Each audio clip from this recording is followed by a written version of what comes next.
ಕಾಣೆಯಾಗಿರುವ ದುಃಖದಲ್ಲಿ ಕೌಸಲ್ಯ ಚಡಪಡಿಸುತ್ತಿದ್ದಳು. ತನ್ನ ಮಗಳನ್ನು ಕರೆದುಕೊಂಡು ಬರುವಂತೆ ತನ್ನ ಗಂಡನಿಗೆ ಕೇಳಿಕೊಂಡಳು. ಚಂದ್ರಶೇಖರ್ ಸಹ ಮಗಳು ಕಾಣೆಯಾಗಿರುವ ಸುದ್ದಿಯಿಂದ ಪರಿತಪಿಸುತ್ತಿದ್ದರು. ಮೊದಲು ತನ್ನ ಮಗಳು ಕಾಣೆಯಾಗಿರುವಳೆಂದು ತಿಳಿಸಲು ಪೊಲೀಸ್ ಸ್ಟೇಷನ್ನಲ್ಲಿ ದೂರು ದಾಖಲಿಸಲು ಹೊರಟನು. ಚಂದ್ರಣ್ಣ ಸಹ ತನ್ನ ಮೊಮ್ಮಗಳು ಕಾಣೆಯಾಗಿರುವ ಬಗ್ಗೆ ದೂರು ದಾಖಲಿಸಲು ಚಂದ್ರಶೇಖರ್ ಜೊತೆಗೆ ಪೊಲೀಸ್ ಸ್ಟೇಷನ್ಗೆ ಹೋದನು. ಇಬ್ಬರು ಚಿಕ್ಕಮಗಳೂರಿನ SP ಕಚೇರಿಗೆ ಹೋದರು.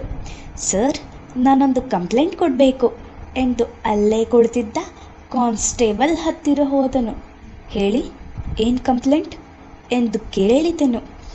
1 ವಾರದಿಂದ ನನ್ನ ಮಗಳು ಕಾಣ್ತಿಲ್ಲ ಎಂದನು ಚಂದ್ರಶೇಖರ್. 1 ವಾರ ಅಂತ ಹೇಳ್ತಾ ಇದ್ದೀರಾ? ಇವಾಗ ಬಂದು ಕಂಪ್ಲೇಂಟ್ ಕೊಡ್ತಾ ಇದ್ದೀರಾ ಎಂದು ಕೇಳಿದನು. ಅದು ಸರ್ ಎಂದು ಚಂದ್ರಶೇಖರ್ ನಡೆದ ವಿಷಯವನ್ನು ವಿವರವಾಗಿ ಕಾನ್ಸ್ಟೇಬಲ್ಗೆ ವಿವರಿಸಿದನು.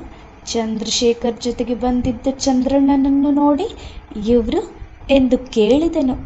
ಅದೇ ಸರ್, ನನ್ನ ಮಗಳ ಜೊತೆಗಿದ್ಲು ಅಂತ ಹೇಳಿದ್ನಲ್ಲ ಸೀತಾ, ಅವ್ರ ತಾತ ಎಂದನು ಚಂದ್ರಶೇಖರ್. ಸರಿ, ಒಂದು ಕಂಪ್ಲೇಂಟ್ ಬರ್ಕೊಟ್ಟು ಹೋಗಿ, ನಾವು ವಿಚಾರಣೆ ಮಾಡ್ತೀವಿ ಎಂದು ಉದಾಸೀನದಿಂದ ಹೇಳಿದನು ಕಾನ್ಸ್ಟೇಬಲ್. ಆದಷ್ಟು ಬೇಗ ಹುಡುಕಿ ಕೊಡಿ ಸರ್, ನನ್ನ ಮೊಮ್ಮಗಳು ಇಲ್ಲ ಅಂದರೆ ನನ್ನ ಜೀವನನೇ ಇಲ್ಲ ಎಂದನು ಚಂದ್ರಣ್ಣ ಅಳುತ್ತಾ. ಯೋ, ಕಂಪ್ಲೇಂಟ್ ಕೊಟ್ಟಿದ್ಯಾ ತಾನೇ? ಸುಮ್ಮನೆ ಹೋಗಷ್ಟೇ. ನಮ್ಮ ಕೆಲಸ ಹೇಗೆ ಮಾಡಬೇಕು ಅಂತ ನಿನ್ನ ಹತ್ರ ಕೇಳಿ ತಿಳ್ಕೊಬೇಕಾಗಿಲ್ಲ ಎಂದನು ಇನ್ಸ್ಪೆಕ್ಟರ್. ಚಂದ್ರಶೇಖರ್ ತನ್ನ ಮಗಳು ಹಾಗೂ ಸೀತಾ ಕಾಣೆಯಾಗಿರುವ ಬಗ್ಗೆ ದೂರನ್ನು ಬರೆಯುತ್ತಿದ್ದನು. ಅದೇ ಸಮಯಕ್ಕೆ SP ಸಹ ಅಲ್ಲಿಗೆ ಬಂದು ತನ್ನ ಕಾರ್ಯದಲ್ಲಿ ತೊಡಗಿದರು. ನೋಡಿ, SP ಅವರು ಬಂದಿದ್ದಾರೆ, ಅದೇನು ಹೋಗಿ ಅವರ ಹತ್ರ ಹೇಳಿ ಎಂದು ದೂರು ಬರೆದುಕೊಟ್ಟ ಪತ್ರವನ್ನು ತೆಗೆದುಕೊಂಡು ಹೇಳಿದನು ಕಾನ್ಸ್ಟೇಬಲ್. ಚಂದ್ರಶೇಖರ್ ಹಾಗೂ ಚಂದ್ರಣ್ಣ ಇಬ್ಬರೂ SP ಭೇಟಿಯಾಗಲು ಅವರಿದ್ದ ಸ್ಥಳಕ್ಕೆ ಹೋದರು.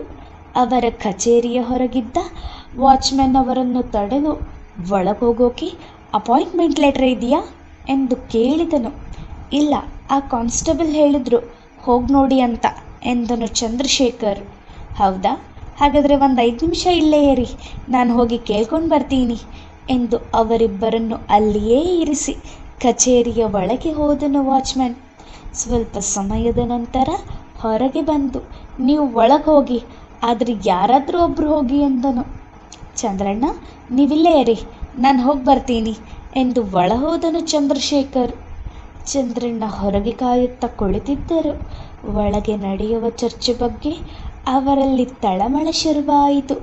ತುಂಬ ಸಮಯವಾದರೂ ಚಂದ್ರಶೇಖರ್ ಹೊರಗೆ ಬಾರದಿರುವುದು ಚಂದ್ರಣ್ಣನಿಗೆ ಆತಂಕ ಹೆಚ್ಚಾಗುವಂತೆ ಮಾಡಿತು. SP ಜೊತೆಗೆ ಮಾತನಾಡಲು ಒಳ ಹೋದ ಚಂದ್ರಶೇಖರ್ಗೆ ಎದುರಾಗಿದ್ದು SP ಹರ್ಷವರ್ಧನ್. ಚಂದ್ರಶೇಖರ್ನನ್ನು ನೋಡಿ ಪ್ರೀತಿಯಿಂದ ಸ್ವಾಗತಿಸಿದ ಹರ್ಷವರ್ಧನ್ ಎಲ್ಲ ವಿಷಯವನ್ನೂ ತಿಳಿದುಕೊಂಡರು.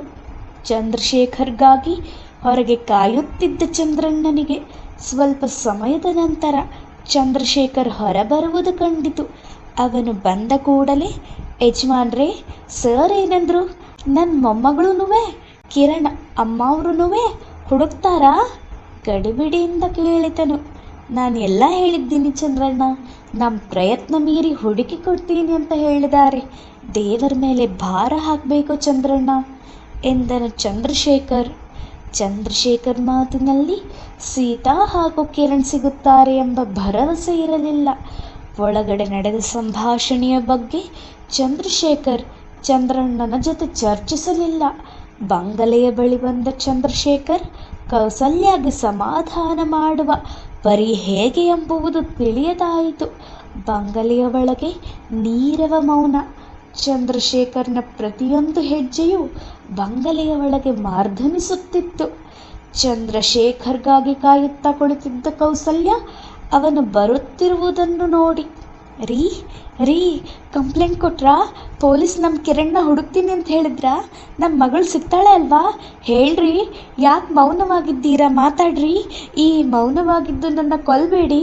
ಮೊದಲೇ ಅರ್ಧ ಸತ್ತೋಗಿದ್ದೀನಿ, ಮತ್ತೆ ಸಾಯಿಸಬೇಡಿ, ಮಾತಾಡಿ ಎಂದು ಅಳುತ್ತಾ ಚಂದ್ರಶೇಖರ್ ಕಾಲಿಗೆ ಒರಗಿದಳು. ಕೌಸಲ್ಯ, ಸಮಾಧಾನ ಮಾಡ್ಕೋ. ಕಿರಣ್ ನಂಗೂ ಮಗಳು. ನಿಂಗೆ ಅವಳ ಮೇಲೆ ಎಷ್ಟು ಪ್ರೀತಿ ಇದೆಯೋ ಅಷ್ಟೇ ಪ್ರೀತಿ ನಂಗೂ ಇದೆ. ಪೊಲೀಸ್ ಅವರ ಪ್ರಯತ್ನ ಮೀರಿ ಹುಡುಕಿ ಕೊಡ್ತೀವಿ ಅಂತ ಹೇಳಿದ್ದಾರೆ. ನಾನು ನನಗೆ ಪರಿಚಯ ಇರೋ ಎಲ್ಲರಿಗೂ ವಿಷಯ ತಿಳಿಸಿದ್ದೀನಿ. ನಮ್ಮ ಕಿರಣ್ ಸಿಕ್ಕೇ ಸಿಗ್ತಾಳೆ ಎಂದು ತನ್ನ ಕಾಲಿನ ಕೆಳಗೆ ಗೋಳಾಡುತ್ತಿದ್ದ ತನ್ನ ಹೆಂಡತಿಯನ್ನು ಭುಜ ಹಿಡಿದು ಮೇಲೆತ್ತಿದನು. ಕೌಸಲ್ಯಳನ್ನು ಕರೆದುಕೊಂಡು ಅಲ್ಲೇ ಎದ್ದು ಸೋಫಾ ಮೇಲೆ ಕುಳಿತು, ದೇವರು ತುಂಬ ಕ್ರೂರಿ ಕೌಸಲ್ಯ. ನಾವು ಯಾವ ತಪ್ಪು ಮಾಡಿದ್ವಿ ಅಂತ ದೇವರು ನಮಗೆ ಶಿಕ್ಷೆ ಕೊಟ್ಟ. ಪ್ರೀತಿಯಿಂದ ಸಾಕಿದ ಮಗಳು ಹೀಗೆ ಕಾಣೆಯಾದ್ಲು ಅಂದರೆ ಏನರ್ಥ? ನಮ್ಮ ಬಾಂಧವ್ಯ ನೋಡಿ ಅವನಿಗೆ ಹೊಟ್ಟೆ ಕಿಚ್ಚು ಕೌಸಲ್ಯ. ಅದಕ್ಕೆ ನಮ್ಮ ಮಗಳನ್ನ ನಮ್ಮಿಂದ ದೂರ ಮಾಡಿಬಿಟ್ಟ. ನೀನೇನೂ ಯೋಚನೆ ಮಾಡಬೇಡ. ನಮ್ಮ ಮಗಳು ಎಲ್ಲಿದ್ರೂ ಹುಡುಕಿ ಕರ್ಕೊಂಡು ಬರ್ತೀನಿ ಎಂದು ಕೌಸಲ್ಯಳ ಭುಜದ ಮೇಲೆ ತಲೆಯಿಟ್ಟು ಹೇಳಿದನು. ತನ್ನ ಗಂಡನ ಮಾತನ್ನು ಕೇಳಿದ ಕೌಸಲ್ಯಗೆ ಮೌನಕ್ಕಿಂತ ಮಿಗಿಲಾದ ಉತ್ತರ ಬೇರೊಂದಿಲ್ಲ ಎಂದನಿಸಿತು. ಸರ್ವಸ್ವವನ್ನೂ ಕಳೆದುಕೊಂಡು ಕುಳಿತಿದ್ದ ಕೌಸಲ್ಯಗೆ, ಅಮ್ಮ ಅಮ್ಮ ನಾನು ಬಂದೆ. ಹೆದರ್ಬಿಟ್ಯಾ? ನಾನು ಸೀತಾ ಅಕ್ಕ ನಿಮಗೆ ಭಯ ಪಡಿಸೋಕೆ ಈ ರೀತಿ ಪ್ಲ್ಯಾನ್ ಮಾಡಿದ್ವಿ. ಹೇಗೆ ನಾವು? ನೀವೆಲ್ಲ ಹೆದರಿದ್ರಿ ಅಲ್ವಾ ಎಂದು ನಗುತ್ತಾ ತನ್ನ ಪುಟ್ಟ ಕೈಗಳಿಂದ ಚಪ್ಪಾಳೆ ತಟ್ಟುತ್ತಾ ಬಂಗಲೆಯ ಒಳಬಂದಳು ಕಿರಣ್. ಕಿರಣ್ ಕಿರಣ್ ಎಂದು ಬೆಚ್ಚಿದರು ಕೌಸಲ್ಯ. ಏನಾಯ್ತು ಕೌಸಲ್ಯ? ಯಾಕೆ ಕಿರ್ಚ್ಕೊಂಡೆ ಎಂದು ಕೇಳಿದನು ಚಂದ್ರಶೇಖರ್. ಅದು ರೀ ನಮ್ಮ ಕಿರಣಲ್ಲಿ ಎಂದು ಬಾಗಿಲಿನ ಕಡೆಗೆ ಕೈ ತೋರಿಸಿದಳು ಕೌಸಲ್ಯ. ಕಿರಣ್ಣ ಎಲ್ಲಿ ಎಂದು ಬಾಗಿಲು ಕಡೆಗೆ ನೋಡಿ, ಕೌಸಲ್ಯ ಅದು ನಿನ್ನ ಭ್ರಮೆ, ಕಿರಣ್ ಇಲ್ಲಿ ಇಲ್ಲ ಎಂದನು ಚಂದ್ರಶೇಖರ್. ಇಲ್ಲ ರೀ, ನಾನು ನೋಡಿದೆ, ಅದು ಕಿರಣನೇ. ಅಮ್ಮ ಅಮ್ಮ ಅಂತ ಕೂಗಿದ್ದು ಕಿರಣನೇ ಎಂದಳು ಕೌಸಲ್ಯ. ಕೌಸಲ್ಯ ನನ್ನ ಮಾತು ಕೇಳು, ಸುಸ್ತಾಗಿದೆಯಾ? ಸ್ವಲ್ಪ ಹೊತ್ತು ಮಲಗು, ನಿನಗೂ ಆರಾಮ ಸಿಗುತ್ತೆ ಎಂದು ತನ್ನ ಹೆಂಡತಿಯನ್ನು ರೂಮ್ನಲ್ಲಿ ಮಲಗಿಸಿ ಹೊರಬಂದನು ಚಂದ್ರಶೇಖರ್. ಕೌಸಲ್ಯಳನ್ನು ರೂಮ್ನಲ್ಲಿ ಮಲಗಿಸಿ ಹೊರಬಂದ ಚಂದ್ರಶೇಖರ್, ಹಲೋ, ಸಕ್ಸಸ್, ನಮ್ಮ ಪ್ಲ್ಯಾನ್ ಸಕ್ಸಸ್. ನನ್ನ ಮೇಲೆ ಯಾರಿಗೂ ಅನುಮಾನ ಇಲ್ಲ. ಆ ಪೊಲೀಸ್ ಕೂಡ ನಮಗೆ ಸಪೋರ್ಟ್ ಮಾಡ್ತಾನೆ. ಅವನು ಕೇಳಿದಷ್ಟು ದುಡ್ಡು ಕೊಡಬೇಕಷ್ಟೇ. ದುಡ್ಡಿನ ಬಗ್ಗೆ ತಲೆ ಕೆಡಿಸ್ಕೋಬೇಡ. ಕೌಸಲ್ಯ ಅವರ ಅಪ್ಪ ಹೆಚ್ಚು ದಿನ ಬದುಕಲ್ಲ. ಅವರು ಸತ್ತ ಮೇಲೆ ಆಸ್ತಿ ಎಲ್ಲ ಕೌಸಲ್ಯಗೆ ಸೇರುತ್ತೆ. ಹೇಗಿದ್ರೂ ಕಿರಣ್ ಇಲ್ಲ ಅನ್ನೋ ಫೀಲಿಂಗಲ್ಲಿ ಇರೋ ಕೌಸಲ್ಯ ನಾವು ಹೇಳಿದ್ದ ಕೇಳ್ತಾಳೆ. ಯಾವುದೇ ಕಾರಣಕ್ಕೂ ಸೀತಾ ಸತ್ತಿರೋ ವಿಷಯ ಯಾರಿಗೂ ಗೊತ್ತಾಗಬಾರ್ದು. ಹಾಗೆ ಕಿರಣ್ ಫಾರಿನ್ಗೆ ಹೋಗಿರೋ ವಿಷಯ ಹೊರಗೆ ಬರಬಾರದು, ಗೊತ್ತಾಯ್ತಾ ಎಂದು ಮಾತನಾಡಿದನು. ಯಾವುದೋ ಕೆಲಸ ಮಾಡುತ್ತಿದ್ದ ಚಂದ್ರಶೇಖರ್ ಮಾತನಾಡುವುದನ್ನು ಕೇಳಿಸಿಕೊಂಡನು. ಅಯ್ಯೋ ಪಾಪಿ, ನಿನ್ನ ದೇವರಿಗಿಂತ ಹೆಚ್ಚಾಗಿ ನಂಬಿದ್ನಲ್ಲೋ. ನನ್ನ ಮೊಮ್ಮಗಳನ್ನು ಸಾಯಿಸಿ ಏನೂ ಗೊತ್ತಿಲ್ಲದೆ ಇರೋ ಥರ ನಾಟಕ ಮಾಡ್ತಾ ಇದೀಯಾ? ನಾನಿನ್ನ ಸುಮ್ಮನೆ ಬಿಡಲ್ಲ. ಅಮ್ಮ ಅವ್ರಿಗೆ ಈ ವಿಷಯ ಹೇಳಿ ನಿನ್ನ ಗುಟ್ಟೆಲ್ಲ ರಟ್ ಮಾಡ್ತೀನಿ ಎಂದು ಮರೆಯಲ್ಲಿ ನಿಂತು ಮಾತನಾಡಿಕೊಂಡನು ಚಂದ್ರಣ್ಣ. ಕೌಸಲ್ಯಗೆ ಚಂದ್ರಶೇಖರ್ ಮಾತನಾಡಿದ ವಿಷಯವನ್ನು ತಿಳಿಸಲು ಅವಸರವಾಗಿ ಅವಳ ರೂಮ್ಗೆ ಹೋದನು. ಚಂದ್ರಣ್ಣ ಹೋಗುವಷ್ಟರಲ್ಲಿ ಚಂದ್ರಶೇಖರ್ ಹೋಗಿ ಅವಳ ತಲೆ ಸವರುತ್ತಾ ಏನೋ ಮಾತನಾಡುತ್ತಾ ಕುಳಿತಿದ್ದನು. ಕೌಸಲ್ಯ ಮೌನವಾಗಿ ನಿದ್ದೆಗೆ ಜಾರಿದ್ದಳು. ಇದೇನು, ಅಮ್ಮ ಅವರಿಗೆ ವಿಷಯ ಹೇಳೋಣ ಅಂತ ಬಂದರೆ ಇವನು ಇಲ್ಲೇ ಕೂತಿದ್ದಾನೆ. ಹೇಗಾದರೂ ಸರಿ, ಅಮ್ಮ ಅವರಿಗೆ ವಿಷಯ ತಿಳಿಸಬೇಕು ಎಂದು ಅಲ್ಲಿಂದ ಹೊರಟನು. ಎಷ್ಟೇ ಪ್ರಯತ್ನಿಸಿದರೂ ಚಂದ್ರಶೇಖರ್ನ ಬಗ್ಗೆ ಕೌಸಲ್ಯಗೆ ತಿಳಿಸಲು ಚಂದ್ರಣ್ಣನಿಂದ ಸಾಧ್ಯವಾಗಲಿಲ್ಲ. ಒಂದಲ್ಲ ಒಂದು ರೀತಿಯ ಅಡೆತಡೆಗಳು ಬರುತ್ತಿದ್ದವು.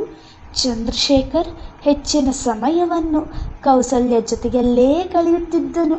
ಜೊತೆಗೆ ತನ್ನ ಕೆಲಸವನ್ನು ಯಾರಿಗೂ ತಿಳಿಯದಂತೆ ನಡೆಸುತ್ತಿದ್ದನು. ಕೌಸಲ್ಯಗೆ ಇದಾವುದರ ಪರಿವೇ ಇರಲಿಲ್ಲ. ತನ್ನ ಗಂಡನ ನೀಚ ಬುದ್ಧಿ ಏನೆಂದು ತಿಳಿಯಲು ಕೌಸಲ್ಯಗೆ ಸಾಧ್ಯವಾಗಲಿಲ್ಲ. ತನ್ನ ಮೊಮ್ಮಗಳನ್ನು ಕಳೆದುಕೊಂಡ ದುಃಖ ಚಂದ್ರಣ್ಣನಲ್ಲಿ ಮನೆ ಮಾಡಿತು. ಎಷ್ಟೇ ಪ್ರಯತ್ನಿಸಿದರೂ ಸೀತಾಳನ್ನು ಮರೆಯಲು ಚಂದ್ರಣ್ಣನಿಗೆ ಸಾಧ್ಯವಾಗಲಿಲ್ಲ. ಇತ್ತ ಚಂದ್ರಶೇಖರ್ ವಿರುದ್ಧ ನಿಲ್ಲಲು ಚಂದ್ರಣ್ಣನಿಗೆ ಯಾವುದೇ ಸಾಕ್ಷಿ ಇರಲಿಲ್ಲ. ಬೆಳೆಯದನ್ನೆಲ್ಲ ಮೆಲುಕು ಹಾಕುತ್ತಾ ಕುಳಿತಿದ್ದ ಹರ್ಷವರ್ಧನ್ಗೆ ತನ್ನ ರೂಮ್ನಿಂದ ಯಾವುದೋ ಶಬ್ದ ಕೇಳಿಸಿ ಅಲ್ಲಿಗೆ ಹೊರಟರು. ಒಳಗೆ ಹೋಗಿ ನೋಡಿದವರಿಗೆ ಕಂಡಿದ್ದು ಗೋಡೆಯ ಕಡೆ ಮುಖ ಮಾಡಿ ನಿಂತಿದ್ದ ಒಬ್ಬ ಹೆಂಗಸು. ಅವಳನ್ನು ನೋಡಿದ ಹರ್ಷವರ್ಧನ್ ಯಾರು ಎಂದು ಕೇಳಿದನು. ಯಾರು ಅಂತ ಮರೆತೋಯ್ತಾ ಎಂದು ಕೇಳಿದಳು ಆ ಹೆಂಗಸು. ಹರ್ಷವರ್ಧನ್ಗೆ ಆ ಹೆಂಗಸಿನ ಧ್ವನಿ ಹಿಂದೊಂದು ಬಾರಿ ಕೇಳಿದ ಅನುಭವವಾಯಿತು. ಆದರೆ ಯಾರು ಎಂದು ಊಹಿಸಲು ಸಾಧ್ಯವಾಗಲಿಲ್ಲ. ಆ ಹೆಂಗಸು ನಿಧಾನವಾಗಿ ಹರ್ಷವರ್ಧನನ ಕಡೆ ತಿರುಗಿ ನಿಂತಳು. ಅವಳನ್ನು ನೋಡಿದ ತಕ್ಷಣ ಹರ್ಷವರ್ಧನ್ ಬೆಚ್ಚಿ ಹಾಗೆಯೇ ನಿಂತನು. ಮಾತು ಬಾರದೆ ಉಗುಳು ನುಂಗುತ್ತಾ ಭಯದಿಂದ ಬೆವರುತ್ತಾ ನಿಂತಿದ್ದ ಹರ್ಷವರ್ಧನನ್ನು ನೋಡಿ, ಯಾಕೆ ಸರ್ ಭಯ? ಅದು ನಿಮಗೆ? ನೀವೇನು? ನಿಮ್ಮ ಸ್ಟೇಟಸ್ ಏನು? The great IDGP Harshavardhan. ನೀವು ಭಯಪಡಬಾರ್ದು ಸರ್. ಜನಗಳು ನಿಮ್ಮನ್ನು ನೋಡಿ ಭಯಪಡಬೇಕು. ಯಾಕಂದರೆ ನೀವು ಅಷ್ಟು ಸಿನ್ಸಿಯರ್ ಪೊಲೀಸ್ ಆಫೀಸರ್. ಆದರೆ ನನ್ನ ವಿಷಯದಲ್ಲಿ ಆ ಸಿನ್ಸಿಯರ್ ಎಲ್ಲಿ ಹೋಗಿತ್ತು ಸರ್?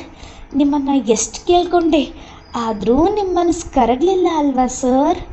ಎಲ್ಲದಕ್ಕೂ ಒಂದು ಅಂತ್ಯ ಇರುತ್ತೆ ಸರ್. ನಿಮ್ಮ ಅಂತ್ಯ ಕೂಡ ಬರ್ತಾ ಇದೆ.